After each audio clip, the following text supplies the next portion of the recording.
The children's excitement was contagious as they marveled at the spacious first-class seats. But the whispers around them grew louder. How did they get those tickets? Someone should check if they're valid. The mother remained silent, watching her children's joy slowly fade as they began to understand the stairs. She reached into her purse, pulled out a simple leather folder, and what she revealed would turn every assumption upside down. Sarah Martinez guided her 3 children down the narrow aisle of Flight 394, their worn but clean shoes making soft sounds against the carpeted floor. 8-year-old Emma clutched her stuffed rabbit, while 10-year-old Michael carried his book about airplanes, and 6-year-old Sophia held her mother's hand tightly. They had dreamed of this moment for years. The first-class cabin was everything they had imagined and more. Leather seats that looked like armchairs, more legroom than their entire apartment back home, and flight attendants in crisp uniforms moving gracefully between the rows. Sarah's heart swelled with pride as she watched her children's faces light up. "Mama, is this really ours?" Emma whispered, her eyes wide with wonder. "Yes, sweetheart," Sarah replied softly. "We're really here." But as they settled into seats 2A through 2D, Sarah noticed the change in atmosphere. Conversations that had been flowing naturally moments before seemed to pause. Heads turned in their direction, not with welcoming smiles, but with curious, questioning looks. The Martinez family didn't look like the typical first-class passengers. Sarah wore a simple navy dress she had bought at a thrift store, carefully mended where the seam had come loose. Her shoes were polished but showed years of wear. The children's clothes were clean and pressed, but clearly hand-me-downs or discount store finds. In seat 1A, Margaret Wellington adjusted her pearl necklace and leaned toward her husband. "Charles, do you see that family?" she whispered, though not quietly enough. "I don't think they belong here." Charles Wellington, a man in his 60s with silver hair and an expensive watch, glanced over his newspaper. His eyes swept over the Martinez family with obvious disapproval. "Probably used some kind of discount website. These budget booking sites are ruining the first-class experience." Sarah pretended not to hear, but her cheeks flushed slightly. She busied herself helping Sophia with her seatbelt, trying to maintain the magical atmosphere for her children. But Emma was too observant for her age. "Mama, why is that lady staring at us?" "Don't worry about it, mija," Sarah said gently. "Some people just need time to get used to new faces." But the whispers continued. From seat 3B, a woman in a designer suit spoke to her companion. "I paid full price for these seats. It's not fair that they let just anyone in here now." The businessman in 4A was on his phone, speaking loud enough for everyone to hear. "The airline industry has really gone downhill. There is no exclusivity anymore. Anyone can buy their way into first class." Michael, always protective of his mother, looked up from his airplane book. "Mom, should I tell them to stop talking about us?" "No, sweetheart," Sarah said, her voice steady despite the growing discomfort.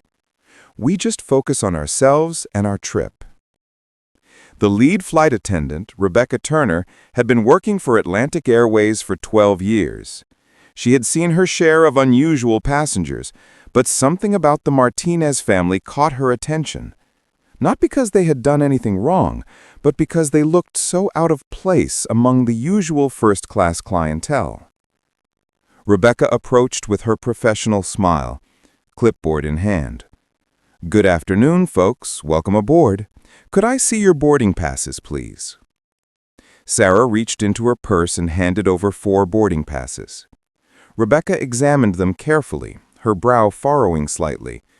The tickets were legitimate. She could see that immediately, but something felt off to her. "These are interesting," she said, tone carefully neutral. "First class from Denver to Miami. These tickets are quite expensive." "Yes, we know," Sarah replied calmly. We saved for a long time for this trip. Rebecca nodded, but her expression remained skeptical.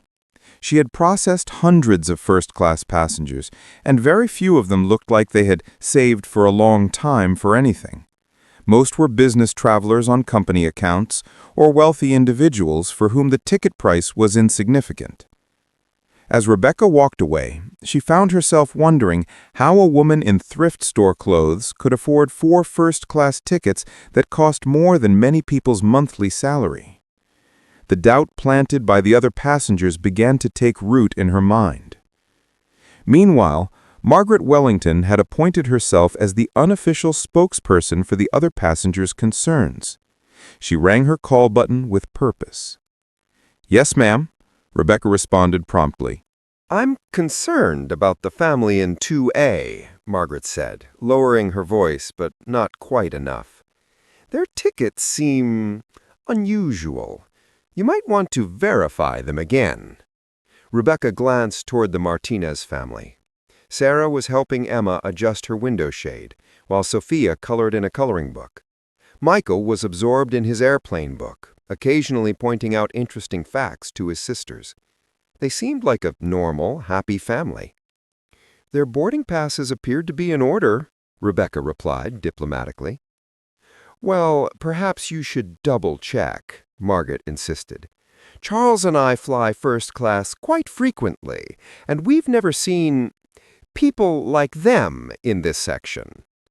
Rebecca felt uncomfortable with the conversation, but she also understood that keeping first-class passengers happy was part of her job. She promised Margaret she would look into it. Back at the Martinez family's row, the children were starting to notice the tension. Emma had stopped playing with her stuffed rabbit and was looking around nervously. Sophia had abandoned her coloring book and was clinging to her mother's arm. "Is everything okay, Mama?" Sophia asked in a small voice. Sarah's heart ached for her children. This was supposed to be the trip of a lifetime, a celebration of everything they had worked for. Instead, they were being made to feel unwelcome and out of place. "Everything is fine, baby," Sarah assured her, though her own confidence was beginning to waver under the constant scrutiny. The whispers continued throughout the cabin. Passengers who had never spoken to each other before found common ground in their speculation about the Martinez family. Stories were created and passed along. They must have won the tickets in a contest, or perhaps they were using someone else's tickets, or maybe they had found some loophole in the booking system. Rebecca returned to the Martinez family's row, this time with her supervisor, James Mitchell. James was a man in his 40s who had worked his way up from economy class and prided himself on maintaining order in the cabin. "Excuse me," James said, his tone more authoritative than Rebecca's had been. "We've had some concerns raised about your tickets. Would you mind if we took another look?" Sarah felt a flush of embarrassment, but handed over the boarding passes again. This time, both crew members examined them closely, checking the confirmation numbers against their system. "The tickets are valid," James confirmed, but his expression suggested he wasn't entirely satisfied with that answer. "However, I do need to ask, how did you acquire these tickets?" The question hung in the air like an accusation. Sarah felt the eyes of every passenger in first class focused on her, waiting for her answer. "We purchased them," Sarah said, simply, her voice quiet but clear. "Yes, but through what method? Did you use a booking agent, a discount website? Were they a gift?" The implication was clear. There must be some explanation for how people like them could afford tickets like these. The idea that they might have simply saved their money and bought them outright seemed impossible to consider. Emma tugged on her mother's sleeve. "Mama, why are they asking us these questions?"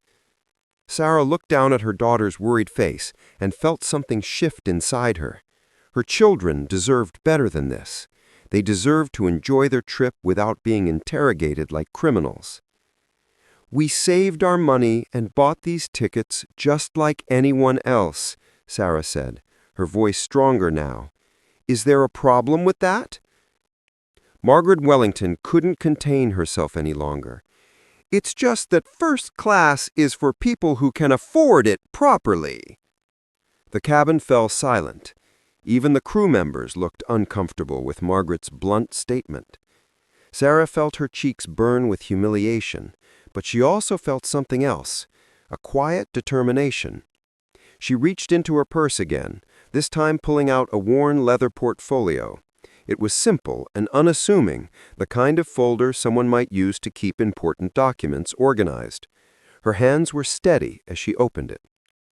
"Perhaps," Sarah said calmly, "there are some things you don't know about us." The entire cabin watched as she pulled out a single sheet of paper. James leaned forward to look at it, and his face immediately changed color. I think there's been a misunderstanding," he stammered. But Sarah wasn't finished. She pulled out another document, then another. Each piece of paper seemed to make James more uncomfortable and confused. Margaret Wellington craned her neck, trying to see what was in the portfolio. "What is all of that?" she demanded. Sarah looked up, meeting Margaret's eyes directly for the first time. "Proof," she said simply. Rebecca felt her stomach drop as she read over James's shoulder. She suddenly understood why Sarah had been so calm throughout the entire ordeal. The family hadn't just bought their tickets. They had every right to be exactly where they were. "Ma'am," Rebecca said, her voice now filled with respect and barely concealed panic, I owe you a sincere apology." But Sarah held up her hand. "Not yet," she said. "First, I think everyone should understand exactly what just happened here." She stood up slowly, the leather portfolio still in her hands. The entire first-class cabin was silent, waiting to see what revelation would come next. "My name is Sarah Martinez," she began, her voice carrying clearly through the cabin. "And I think it's time we all learn something about judging people by their appearance."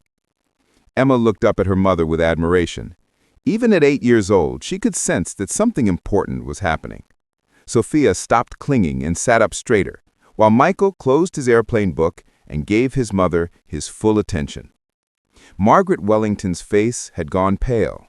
Charles had put down his newspaper entirely. The businessman who had been complaining on his phone had ended his call and was listening intently. Sarah opened the portfolio again and held up the first document. "This," she said, "is the deed to 3 properties in downtown Denver." James's hands were literally shaking now. Rebecca looked like she wanted to disappear into the floor. "This," Sarah continued, holding up the second document, "is a contract showing the sale of my tech consulting business for $12 million. The cabin was so quiet you could hear the airplane's engines humming in the background. "And this," Sarah said, holding up the final document, "is a letter confirming my appointment to the Atlantic Airways Board of Directors effective next month." The silence that followed was deafening. Margaret Wellington, mouth opened and closed like a fish out of water. Charles looked like he was having trouble processing what he had just heard. Rebecca realized with horror that she and James had just spent the last 20 minutes interrogating their future boss. James looked like he might faint. But Sarah wasn't done. She sat back down and looked around the cabin at all the passengers who had been whispering about her family. "I dressed simply today because I wanted my children to learn that your worth isn't determined by the clothes you wear or the shoes on your feet. I wanted them to see that respect should be given freely, not earned through displays of wealth." She looked directly at Margaret Wellington. "What I didn't expect was for this flight to become such a perfect lesson in how some people treat others when they think they're superior." Emma reached over and took her mother's hand. "Mama, are you famous?" "No, sweetheart. I'm just someone who worked very hard and was lucky enough to succeed. But more importantly, I'm someone who believes that everyone deserves to be treated with kindness and respect." The transformation in the cabin was immediate and dramatic. Passengers who had been whispering and staring suddenly found their magazines very interesting. Margaret Wellington seemed to have developed a sudden fascination with the view outside her window. James cleared his throat nervously. "Ms. Martinez, I want to apologize for any inconvenience." Sarah held up her hand again. James, right? She read his name tag. Rebecca? She looked at the flight attendant. You were doing your jobs. I understand that passenger complaints need to be addressed. But I want everyone here to think about what just happened here. You saw a family that didn't look like what you expected first-class passengers to look like, and you immediately assumed we didn't belong. The businessman from 4A shifted uncomfortably in his seat. Other passengers studiously avoided eye contact. You created stories about how we might have gotten these tickets because the idea that we simply purchased them seemed impossible to you. You questioned our right to be here based on nothing more than our appearance. Sarah sat back down and pulled Sophia onto her lap. I hope my children remember this day, but not because of the way they were treated. I hope they remember it as the day they learn that how you treat others says everything about who you are, and nothing about who they are. The impact of her words settled over the cabin like a heavy blanket. Margaret Wellington looked like she wanted to crawl under her seat. Charles had gone back to his newspaper, but he wasn't reading it. Rebecca approached the family again, this time with genuine remorse in her voice. Miss Martinez, is there anything we can do to make the rest of your flight more comfortable? Sarah looked at her 3 children.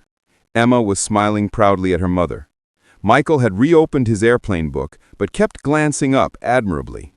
Sophia was comfortable on her mother's lap, no longer anxious about the stares and whispers. Actually, Sarah said, there is something you can do.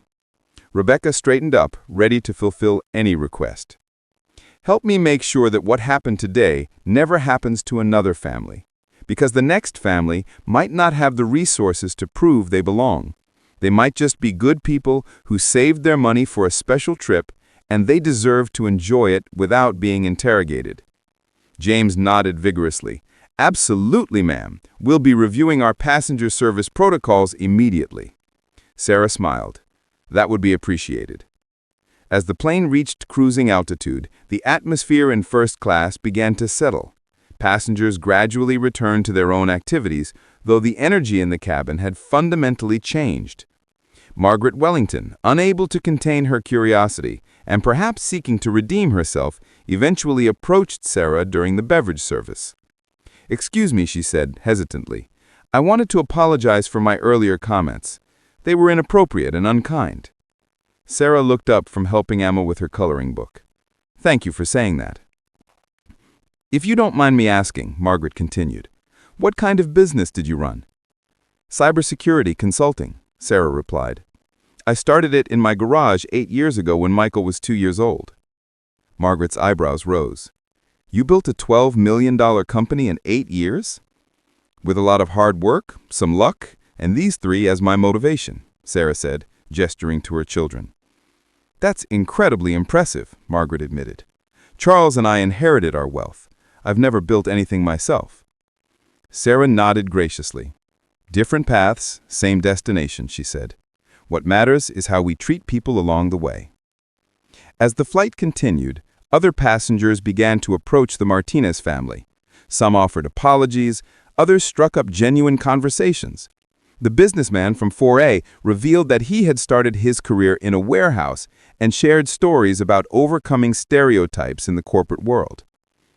Emma made friends with a little girl traveling with her grandparents. Michael found someone to discuss airplane facts with.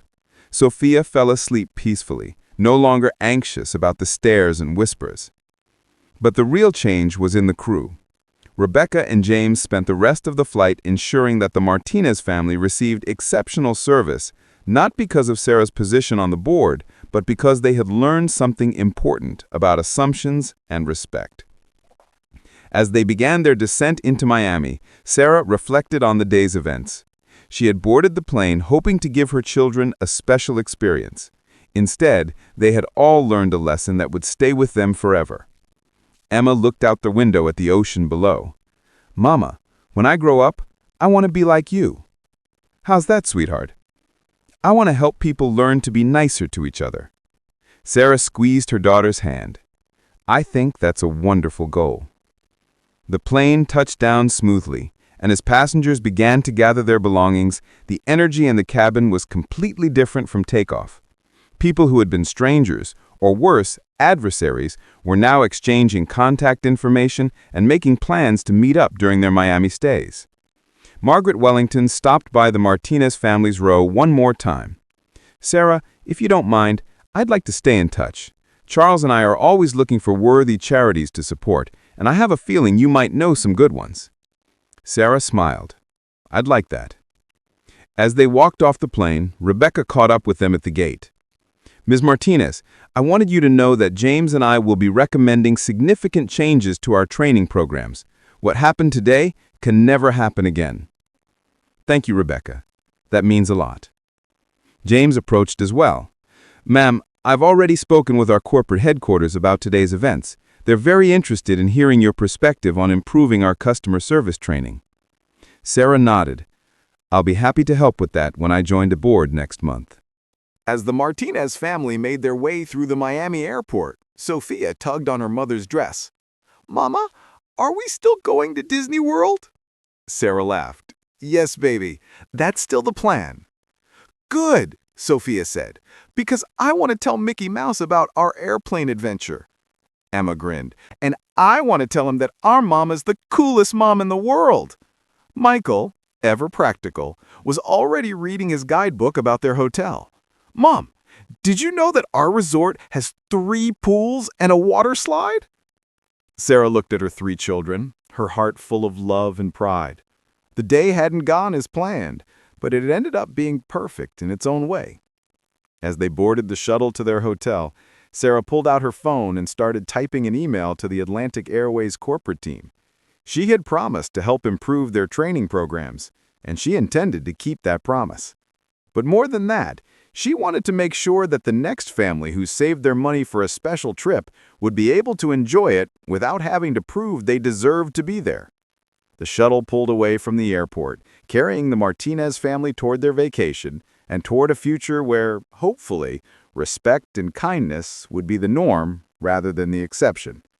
Behind them, Rebecca and James were already meeting with airport supervisors, beginning the process of change that would ripple through the entire airline. Margaret Wellington was on the phone with her husband, discussing how they might approach their own biases and assumptions. The ripple effects of Flight 394 had only just begun. 3 days after Flight 394 landed in Miami, Rebecca Turner was having the worst week of her career. She sat in the Atlantic Airways employee break room, staring at her phone screen in disbelief. The video had been viewed over 2 million times in just 72 hours. It wasn't security footage or a passenger's recording. It was something far more damaging. Margaret Wellington, in what she probably thought was an act of redemption, had posted a detailed account of the flight on her social media. She had written about her own behavior, her assumptions, and the lessons she had learned. But in trying to tell an inspiring story of personal growth, she had inadvertently created a viral sensation that was bringing unwanted attention to everyone involved. The post read, "I need to share something that happened on my flight to Miami this week. I made assumptions about a family based on their appearance, and I was completely wrong. The mother turned out to be a successful businesswoman who sold her company for $12 million and is joining the airline's board of directors. I learned that you can never judge someone by how they look. Thank you to Sarah Martinez for teaching me this lesson." What Margaret had intended as a personal reflection had exploded across social media platforms. People were sharing the story, adding their own experiences of being judged unfairly, and discussing the broader implications of assumptions based on appearance. Rebecca scrolled through the comments with growing anxiety. Most were supportive of Sarah and critical of the initial treatment she had received, but some were asking harder questions. Why had the crew allowed the situation to escalate? What training did flight attendants receive about bias? How often did this kind of thing happen? James Mitchell knocked on the break room door. "Rebecca, corporate wants to see us in an hour." She looked up from her phone. "Have you seen the social media posts?" "Everyone's seen them," James replied grimly. "The story's been picked up by 3 major news outlets. The company's getting calls from reporters wanting statements." Rebecca felt her stomach drop. She had been a flight attendant for 12 years and had never faced anything like this. "What do you think they're going to do?" "I don't know," James admitted, "but I have a feeling our jobs might be on the line." Meanwhile, in their luxury suite at a Miami resort, the Martinez family was blissfully unaware of the digital storm brewing around their story. Sarah had deliberately put her phone on airplane mode for the duration of their vacation, wanting to give her children her full attention without the constant interruptions of business calls and emails. Emma was building an elaborate sandcastle on the beach, while Sophia collected seashells. Michael was reading a book about marine life, occasionally sharing interesting facts with his sisters. Sarah lay on a beach chair, feeling more relaxed than she had in months. "Mama," Emma called out, "can we go swimming with the dolphins tomorrow?" "We'll see, sweetheart. Let's check what's available when we get back to the room." She had no idea that her name was trending on social media, that news reporters were trying to track down her contact information, or that Atlantic Airways was in full crisis management mode. Back at Atlantic Airways headquarters in Denver, CEO Patricia Wells was pacing her office while her communications team scrambled to develop a response strategy. The company's stock price had dropped 3% since the story broke, and the board of directors was demanding answers. "How did we not know about this?" Patricia asked her head of communications, David Chen. "Miss Martinez hasn't officially started her board position yet, and apparently she wanted to travel anonymously to see how regular passengers are treated." Patricia stopped pacing. "So she was conducting some kind of undercover evaluation?" "It appears that way," David confirmed, "and based on the social media response, we failed that evaluation pretty spectacularly."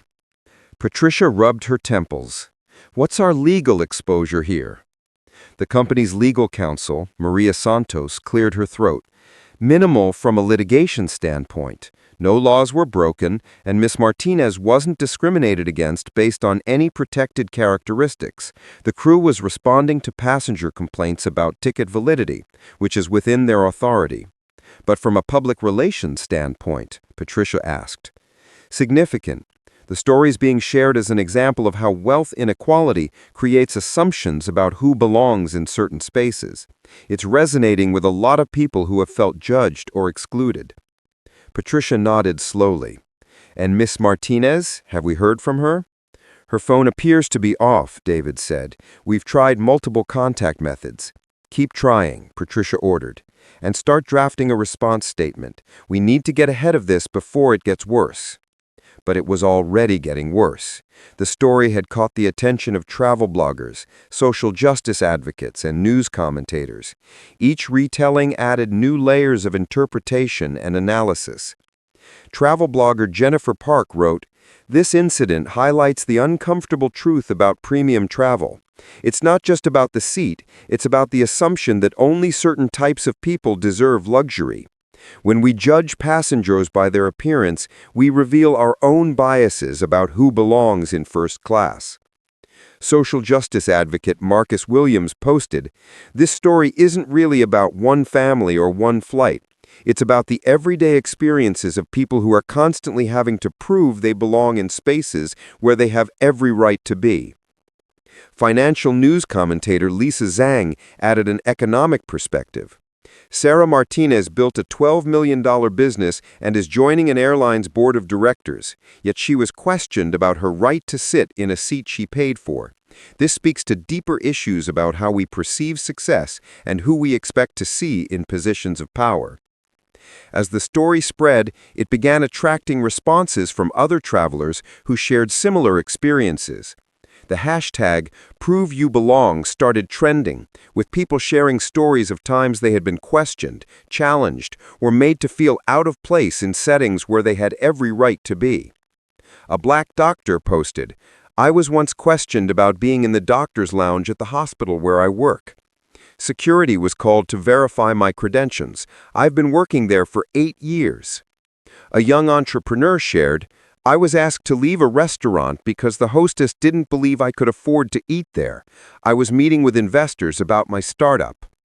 A veteran posted, "I was questioned about using military discounts because I didn't look old enough to have served. I did 3 tours in Afghanistan. The stories poured in, creating a broader conversation about assumptions, bias, and the burden of constantly having to prove one's legitimacy. Back in Miami, Sarah finally turned her phone back on after 4 days of family time. The device immediately began buzzing with notifications, missed calls, text messages, and app alerts.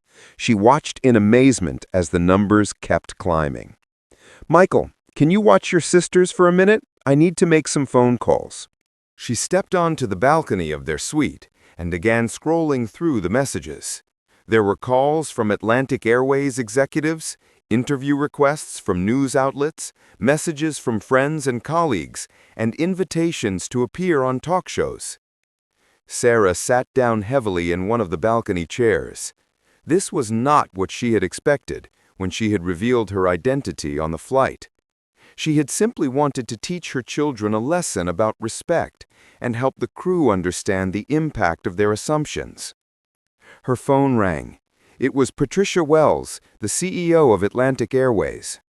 "Miss Martinez," Patricia said when Sarah answered, "I've been trying to reach you for days. I've been on vacation with my children. What can I do for you?" "I'm sure you're aware that your flight experience has received significant media attention." Sarah looked out at the ocean where her children were playing in the sand. "I'm just becoming aware of it now. What exactly is being reported?" Patricia explained the social media posts, the news coverage, and the public response. Sarah listened quietly, occasionally asking questions for clarification. "Miss Martinez," Patricia continued, "I want to personally apologize for what happened on that flight. The treatment you and your family received was unacceptable." "Thank you," Sarah said. "I appreciate that. We'd like to discuss this situation further when you return to Denver. Would you be available for a meeting?" Sarah considered the request. She had joined the Atlantic Airways board because she believed in the company's potential and wanted to help guide its growth. This situation, while unfortunate, could be an opportunity to implement meaningful changes. "Yes," she said. "I'll be back in Denver on Sunday. We can meet Monday morning." After ending the call, Sarah spent the next hour reading through the social media posts and news articles. She was struck by the response from other travelers sharing their own experiences. What had started as a personal incident had become a catalyst for a much broader conversation. Emma appeared on the balcony. "Mama, are you famous now?" Sarah pulled her daughter onto her lap. "Not famous, sweetheart, but sometimes when something unfair happens, people talk about it to try to make things better. Like when I told the teacher that Billy was being mean to the new girl?" "Exactly like that," Sarah said, smiling. "Sometimes speaking up about unfairness helps protect other people." "Are you going to help protect other people who fly on airplanes?" Sarah hugged her daughter. "I'm going to try, mija. I'm going to try." That evening, Sarah made a decision. Instead of trying to minimize the situation or letting the airline control the narrative, she would use the attention to create positive change. She started drafting a statement that she would release when they returned to Denver. Meanwhile, Rebecca Turner and James Mitchell were sitting in Patricia Wells' office, along with the head of human resources and the company's legal counsel. The mood was tense. "I want to understand exactly what happened on that flight," Patricia began. "Walk me through the sequence of events." Rebecca and James took turns explaining the situation, from the initial passenger complaints to their decision to question Sarah's tickets to the eventual revelation of her identity. "At what point did you realize you had made an error in judgment?" Patricia asked. "When she showed us the documents proving her identity," James admitted. "But honestly, ma'am, we were responding to legitimate passenger concerns. The family did look out of place compared to our usual first-class clientele." Patricia leaned back in her chair. "And that's exactly the problem." She turned to the head of human resources, Sandra Kim. "How do we train our crew to handle passenger complaints that might be based on bias?" "We don't, specifically," Sandra admitted. Our current training focuses on safety, service standards, and conflict resolution. We don't address implicit bias or assumptions about passenger appearance. That needs to change, Patricia said firmly. I want a comprehensive review of all our training programs, and I want recommendations for bias awareness education for all customer-facing employees. She looked back at Rebecca and James. You're both experienced employees with good records. You made an error in judgment, but you were trying to do your jobs. However, this situation has highlighted significant gaps in our training and policies. Rebecca felt her heart sink. Are we being terminated? No, Patricia said, but you're both going to be part of the solution. I want you to work with our training department to develop new protocols for handling situations like this. You'll share your experience to help other crew members understand how bias can influence decision-making. James looked relieved, but still concerned. What about the media attention? We're going to address it head-on, Patricia replied. We're going to acknowledge what happened, take responsibility, and announce concrete steps for improvement. Ms. Martinez will be joining our board next month, and I have a feeling she's going to help us become a better airline. The next morning, Sarah's statement was released through her lawyer rather than through the airline. It was measured, thoughtful, and focused on positive change rather than blame. The statement read, I want to thank everyone who has shared their support and their own experiences over the past few days. What happened on Flight 394 was disappointing, but it has created an opportunity for meaningful dialogue about assumptions and respect in travel and beyond. I did not share this story to embarrass anyone or to seek sympathy. I shared it because I believe that all travelers deserve to be treated with dignity, regardless of their appearance or perceived economic status. The crew members on my flight were responding to passenger concerns and trying to do their jobs. While their approach was flawed, they were not malicious. This situation highlights the need for better training and awareness around unconscious bias in customer service. I am committed to working with Atlantic Airways to implement changes that will ensure all passengers feel welcome and respected. I hope this incident will encourage other companies to examine their own practices and training programs.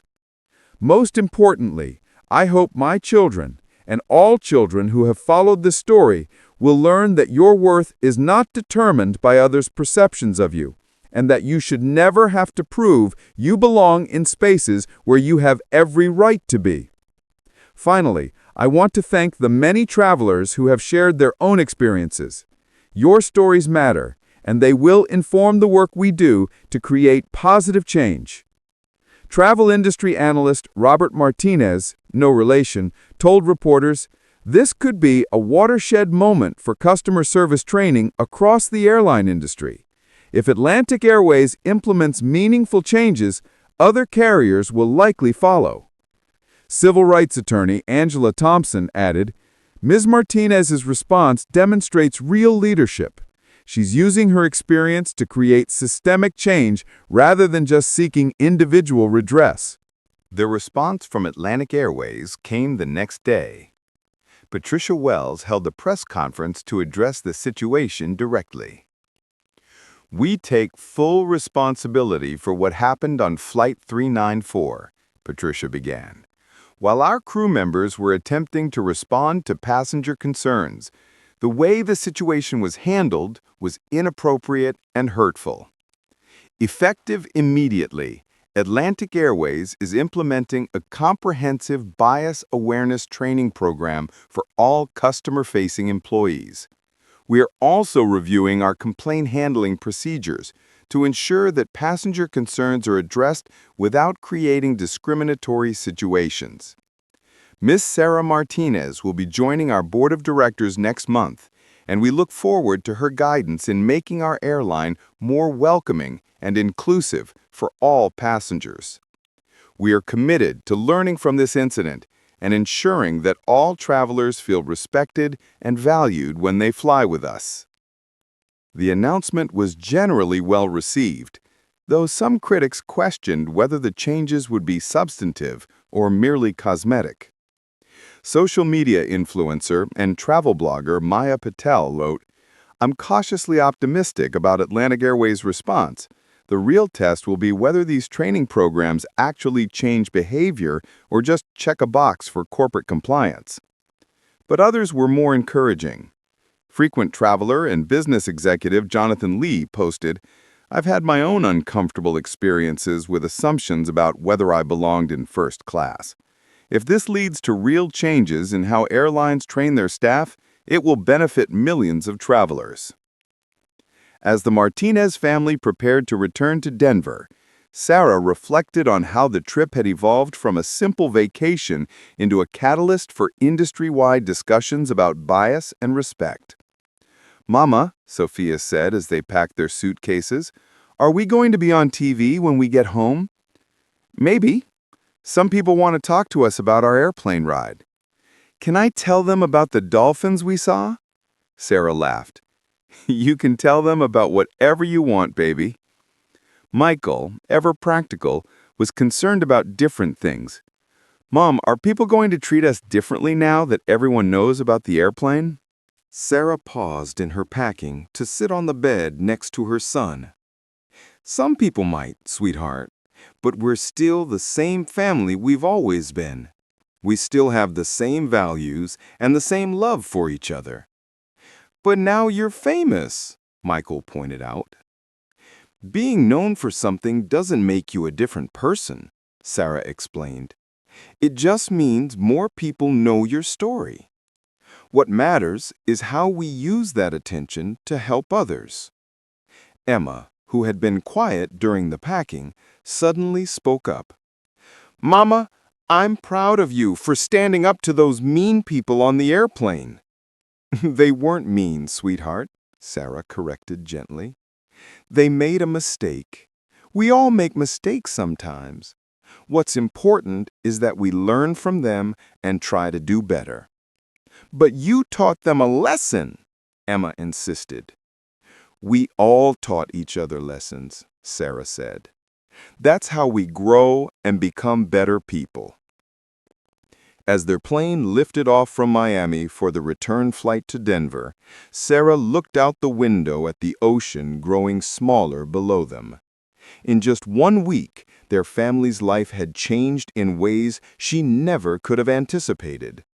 But as she watched her children excitedly discussing their vacation memories, she realized that the most important things hadn't changed at all.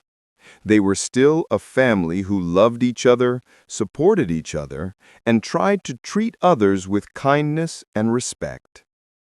The rest, Sarah thought, as the plane climbed toward cruising altitude, was just details. The flight attendant on their return flight, a young man named Kevin, approached their row with a warm smile. "Miss Martinez, I just wanted to say welcome aboard. I've heard wonderful things about you and your family." "Thank you, Kevin. We're happy to be flying with Atlantic Airways again.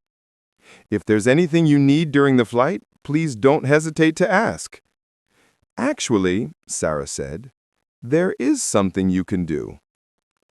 Kevin straightened up, ready to fulfill any request. "Just treat every passenger the way you're treating us," Sarah said with a smile.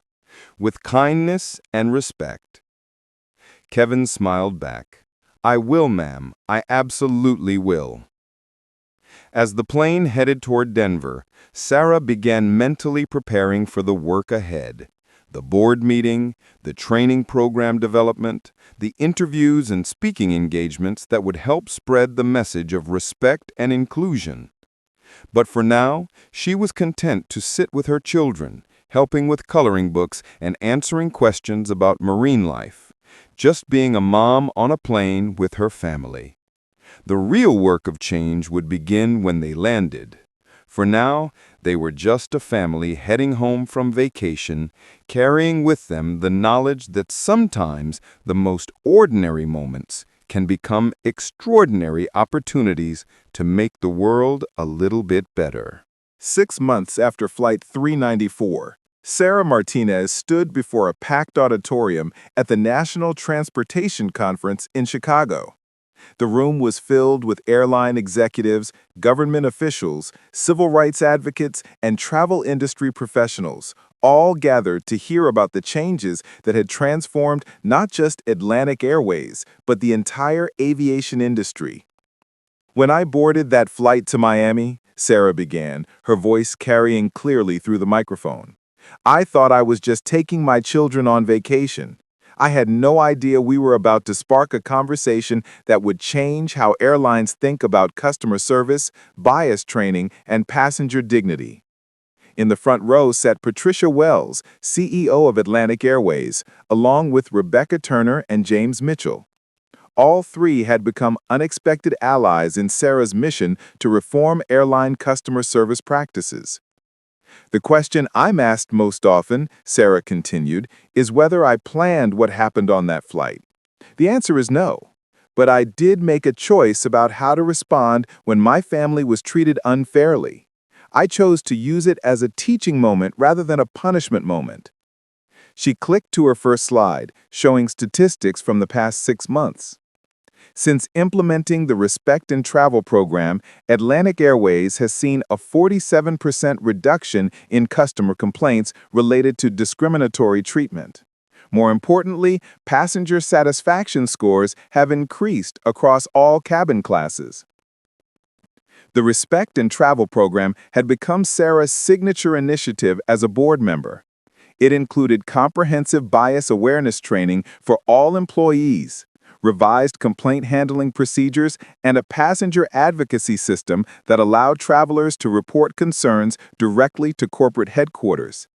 But the real success, Sarah said, advancing to the next slide, isn't in the numbers. It's in the individual experiences of passengers who now travel with dignity intact. She told the story of Maria Gonzalez, a young Latina engineer who had been questioned about her first-class ticket on a flight to Seattle for a job interview. Under the old system, Maria might have been humiliated and forced to prove her right to be there. Under the new protocols, the crew member who received the complaint was trained to address passenger concerns without interrogating Maria, and the situation was resolved quietly and respectfully. "The training we've implemented doesn't just teach employees what not to do, it teaches them to recognize their own unconscious biases and to respond to passenger situations with curiosity rather than judgment." In the audience, Dr. Amanda Foster, a psychologist who had helped develop the training curriculum, took notes on Sarah's presentation. The program they had created together was now being studied by universities as a model for bias intervention in customer service industries. Rebecca Turner, who had been promoted to Senior Customer Experience Coordinator after her role in developing the new training program, raised her hand during the question period. "Ms. Martinez," she said, "I was one of the crew members on Flight 394. Could you talk about the decision to include frontline employees in developing these new protocols rather than just mandating changes from above?" Sarah smiled. "That's one of the most important aspects of this program. Real change can't be imposed from the top down. It has to be embraced by the people who interact with passengers every day." She explained how Rebecca and James had become key contributors to the training development, sharing their perspective on the challenges crew members faced and helping to create realistic scenarios for role-playing exercises. "When employees are part of creating the solution," Sarah said, "they become invested in making it work." Rebecca and James didn't just learn from their mistake, they helped ensure other crew members wouldn't make the same mistake. After the presentation, Sarah was approached by executives from 7 other airlines interested in implementing similar programs. The ripple effects of Flight 394 were spreading throughout the industry. Meanwhile, back in Denver, the Martinez children had adopted to their mother's newfound public profile in different ways. Emma, now 9, had become something of a junior activist, giving presentations at her school about treating others with respect, regardless of how they looked. Michael, 11, had developed an interest in aviation law and was reading books about passenger rights and airline regulations. He had announced his intention to become a lawyer specializing in transportation issues. 6-year-old Sophia had perhaps adapted most naturally to the changes. When other children at school asked if her mother was famous, Sophia would shrug and say, "She just helps people be nicer to each other."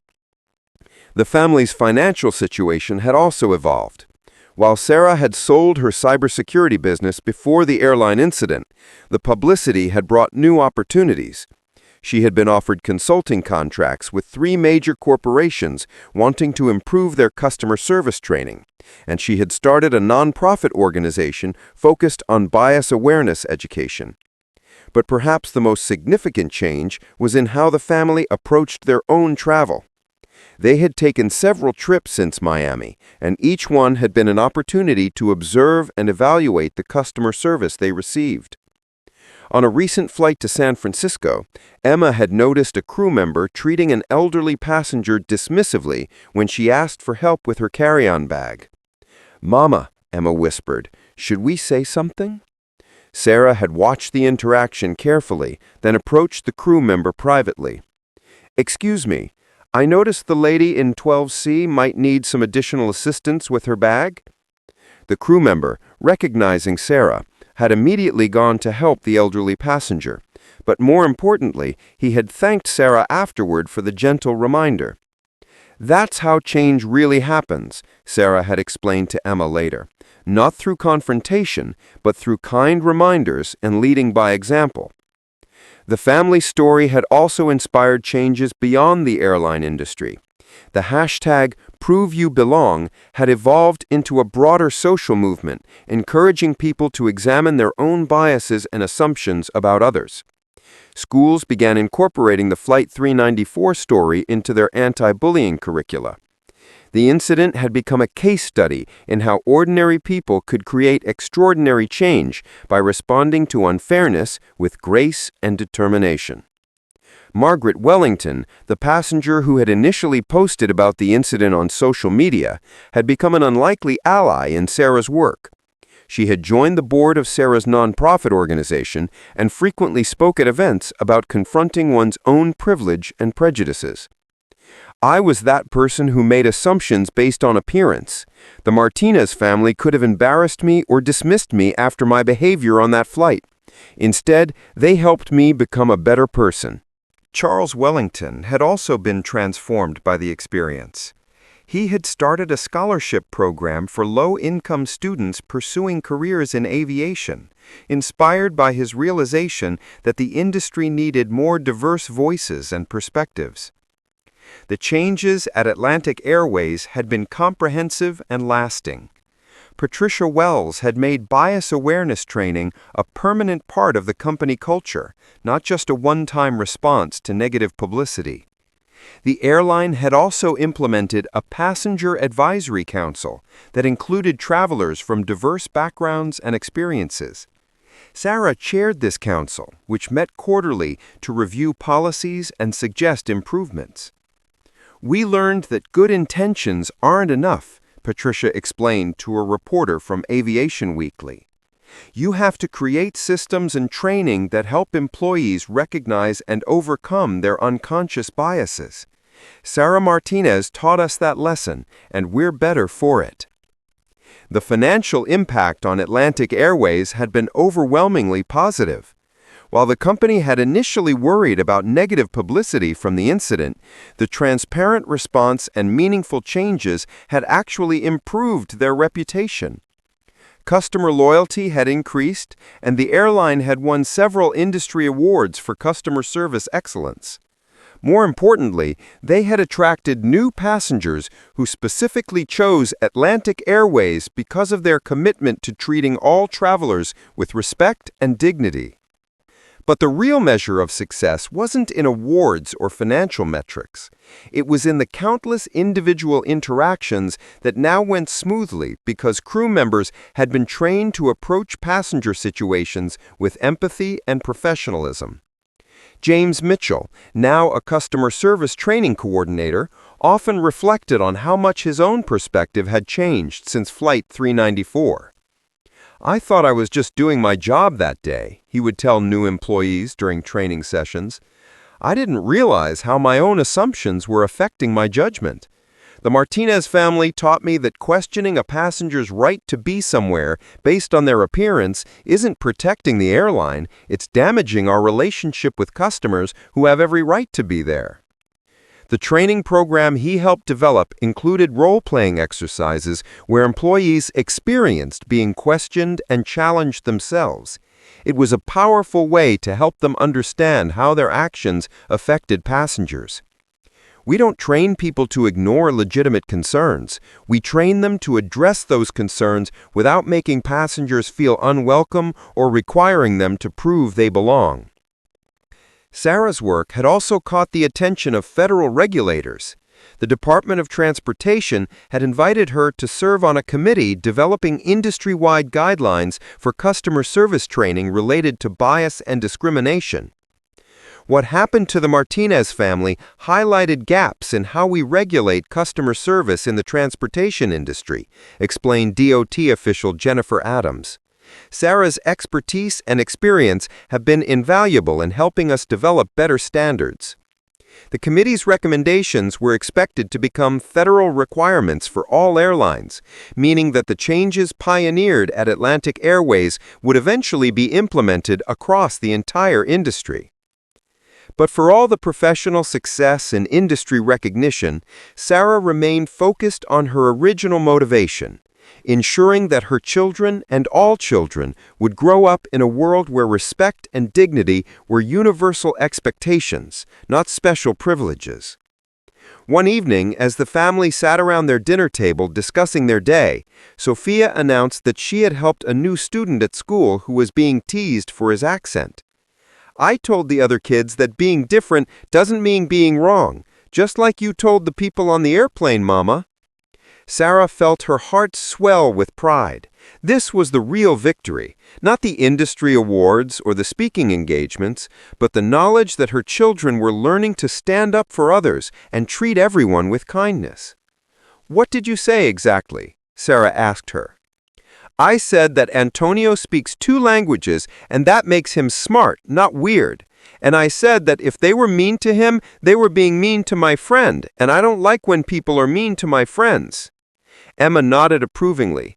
"That's exactly right, Sophia. Remember what Mama always says, you can learn something from everyone you meet if you're respectful and kind."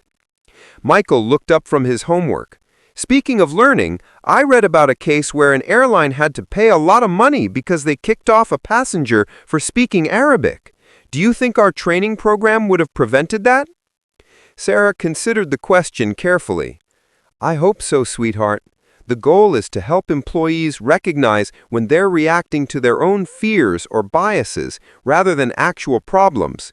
Speaking a different language isn't a problem. It's just communication in a way that some people might not understand." "But how do you tell the difference between being scared and being smart about safety?" It was a thoughtful question from an 11-year-old, and Sarah appreciated how seriously her son was thinking about these issues. "That's exactly what the training addresses," she explained. "It teaches people to base their decisions on behavior and actions, not on appearance or language or assumptions. If someone is actually doing something dangerous or disruptive, that's a real concern. If someone just looks different or speaks differently than you're used to, that's not a safety issue, that's a bias issue." Emma had been listening intently. "So the people on our airplane weren't worried about safety, they were just being mean because we didn't look rich." "They weren't trying to be mean," Sarah said. "They were making assumptions based on what they thought rich people should look like. But assumptions can hurt people even when they're not meant to be cruel.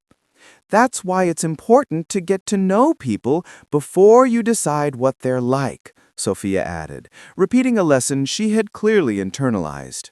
Sarah smiled at her youngest daughter's wisdom. Exactly right, baby. As the months passed, the Martinez family continued to travel, both for Sarah's work and for pleasure. Each trip was an opportunity to see how the changes they had helped create were being implemented in real-world situations. On a flight to Boston, they witnessed a crew member handling a complaint about passenger behavior with exactly the kind of professionalism and respect that the new training was designed to foster. Instead of immediately taking sides or making assumptions, the crew member listened to both passengers, addressed the legitimate concern, and resolved the situation without making anyone feel targeted or unwelcome. "Did you see how she handled that?" whispered Emma to her mother. "I did. That's what we've been working toward, fair treatment for everyone." The incident had involved a passenger complaining that a family was being too loud, while the family claimed they were just talking normally. Under the old approach, crew members might have simply told the family to be quiet without investigating whether the complaint was reasonable.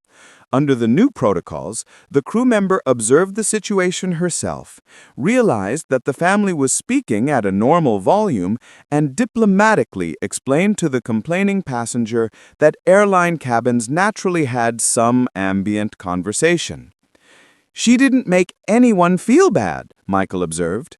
"The man who complained didn't get embarrassed, and the family didn't get in trouble for something they weren't really doing." "That's the goal," Sarah said, "resolving issues without creating new problems or hurting people's dignity." The family's influence extended beyond aviation. Sarah had been invited to speak at conferences for retailers, restaurants, hotels, and other customer service industries. The principles they had developed for airline training were applicable to any business that served diverse customers. At a restaurant industry conference in Las Vegas, Sarah shared the story of a high-end restaurant that had implemented similar training after several incidents where customers had been questioned about their ability to pay for expensive meals.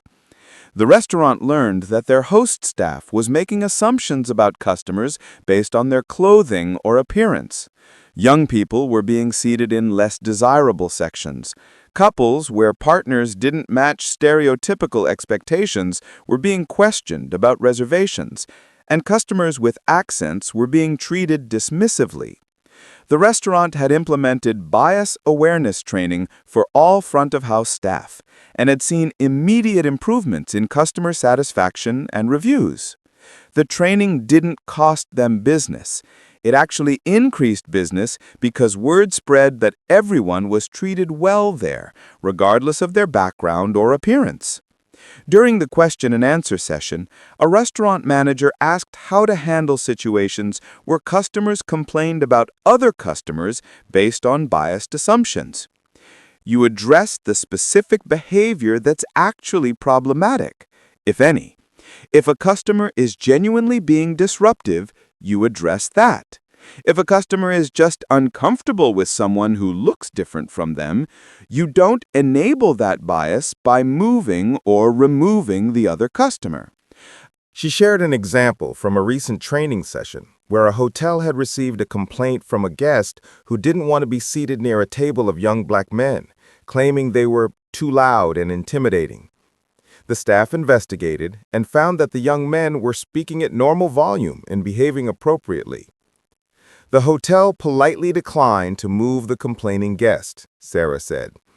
They explained that all guests who were following hotel policies were welcome to remain where they were. The complaining guest was offered the option to move himself if he preferred, but the hotel didn't penalize guests who had done nothing wrong. The audience responded positively to the example, and several attendees approached Sarah afterward to discuss implementing similar policies at their own establishments. Back home in Denver, the Martinez family had settled into a routine that balanced Sarah's growing public profile with their desire to maintain normal family life. The children attended the same schools, participated in the same activities, and maintained the same friendships they had before Flight 394. but they had also gained a broader perspective on the world and their place in it. When Emma's class studied civil rights history, she was able to contribute insights about how ordinary people could create change through their responses to unfair treatment. My mom says that Rosa Parks didn't plan to start the bus boycott. She just decided not to give up her seat. Sometimes big changes start with small decisions to do what's right. Michael had become the family's unofficial travel coordinator, researching airlines and hotels to see which ones had implemented bias awareness training and inclusive customer service policies. "I want to support businesses that treat people fairly," he explained when Sarah asked about his detailed travel research. Sophia, now 7, had perhaps the most natural understanding of the lessons from their airplane experience. When she saw other children being excluded or treated unfairly, she instinctively intervened with the kind of direct kindness that only children can manage. At a playground, she had approached a group of children who were refusing to play with a new girl because she used a wheelchair. "That's not fair," Sophia had announced. "She can play lots of games. You just have to include her instead of leaving her out." The children, faced with Sophia's matter-of-fact assertion, had quickly found ways to modify their games to include everyone. "Sophia doesn't see barriers the way adults do," Sarah observed to her husband, David, who had remained largely out of the public eye, but had been a steady source of support throughout the family's unexpected journey. "She just sees people who deserve to be treated kindly," David replied. "Maybe that's what we all need to remember." David Martinez had been working as an architect before Flight 394, and he had continued his career while supporting Sarah's advocacy work. But he had also noticed changes in his own professional environment. "I've started paying attention to how our firm presents proposals and interacts with clients," he told Sarah one evening. "I realized we were making the same assumptions about who could afford our services based on appearance and initial impressions." He had suggested that his firm implement some of the same bias awareness training that had been so successful in the airline industry. The suggestion had been well received, and David was now leading that initiative at his company. "It's amazing how this experience has affected every aspect of our lives," David reflected.